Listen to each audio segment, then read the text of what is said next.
दोस्ती वही जो वक्त पर काम आए और बाकी सब बस फोटोग्राफ में मुस्कुराते चेहरे हैं। 19वें स्वतंत्रता दिवस पर जब दुनिया के कई देश औपचारिक प्रेस नोट भेजकर खाना पूर्ति कर रहे थे, रूस ने एक ऐसा संदेश भेजा जिसने पूरे भारत का दिल जीत लिया।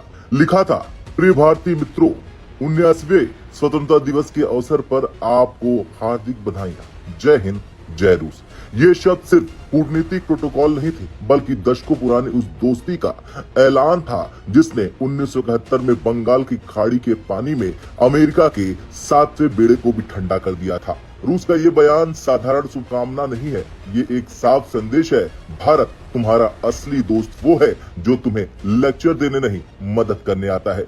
पश्चिमी दुनिया अक्सर भारत को पार्टनर कहकर अपने पाले में खींचने की कोशिश करती है, लेकिन जरूरत के वक्त शर्तों की लंबी लिस्ट थमा देती है। वहीं रूस ने बिना किसी शर्त के सिर्फ दिल से भारत को बधाई दी। ये कदम न सिर्फ भारत को भावनात्मक रूप से छूता है, बल्कि ये अमेरिका को भी याद दिलाता है कि इस धरती पर दोस्ती का मतलब अब भी निभाने वाला रिश्ता है, न कि सिर्फ ट्वीट और फोटो ऑप्स। भारत रूस का रिश्ता महज समझौतों पर नहीं बना। 1962 में चीन के खिलाफ, 1971 में पाकिस्तान के खिलाफ और शीत युद्ध के दौरान अंतर्राष्ट्रीय मंचों पर रूस ने बार बार भारत के हित में खड़े होकर इतिहास लिखा। 1971 की वो तस्वीरें आज भी जिंदा है, जब अमेरिका का 7वां बेड़ा भारत पर दबाव बनाने के लिए आया और फिर रूस ने परमाणु हथियारों से लैस बेड़ा भेजकर साफ कर दिया, भारत अकेला नहीं है। आज S-400 defence system, BrahMos missile और न्यूक्लियर पावर प्रोजेक्ट उसी भरोसे की प्रतीक है।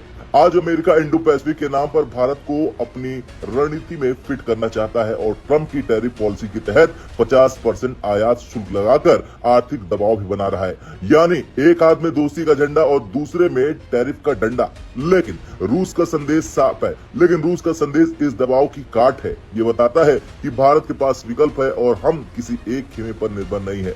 पश्चिम में जहां भारत के साथ रिश्ते अक्सर स्ट्रेटेजिक यूज के लिए होते हैं, वहीं रूस का रिश्ता स्ट्रेटेजिक ट्रस्ट पर टिका है। ये संदेश आते ही भारत में सोशल मीडिया पर जय हिंद, जय रूस ट्रेंड करने लगा। लोगों ने लिखा, अमेरिका से दोस्ती का मतलब है मीटिंग और मीम्स, रूस से दोस्ती का मतलब है भरोसा और बैकअप। पुरानी पीढ़ी ने 1971 की यादें ताजा की तो युवा पीढ़ी ने मीम बनाकर कहा, वो दोस्त जो आपके बर्थडे पर सिर्फ व्हाट्सएप स्टेटस डालता है और वो जो खुद आकर केक कटवाता है, रूस दूसरा वाला है। रूस का ये कदम भारत को कई तरह से मजबूत करता है। पहला, ये हमें दिखाता है कि विदेश नीति में विकल्प हमेशा खुले रखने चाहिए। दूसरा, ये अमेरिका और यूरोप को संकेत देता है कि भारत केवल एक पैसिफिक पार्टनर नहीं, बल्कि एक स्वतंत्र ध्रुव है। खैर, दोस्ती की पहचान सिर्फ अच्छे दिनों में होती है। रूस ने भारत के स्वतंत्रता दिवस पर एक बार फिर साबित कर दिया है कि वो सिर्फ हथियारों का सप्लायर नहीं, बल्कि दिल का साथी है। इस वक्त जब अमेरिका और पश्चिम बार बार भारत को अपनी शर्तों से बांधना चाहते हैं, रूस का ये जय हिंद,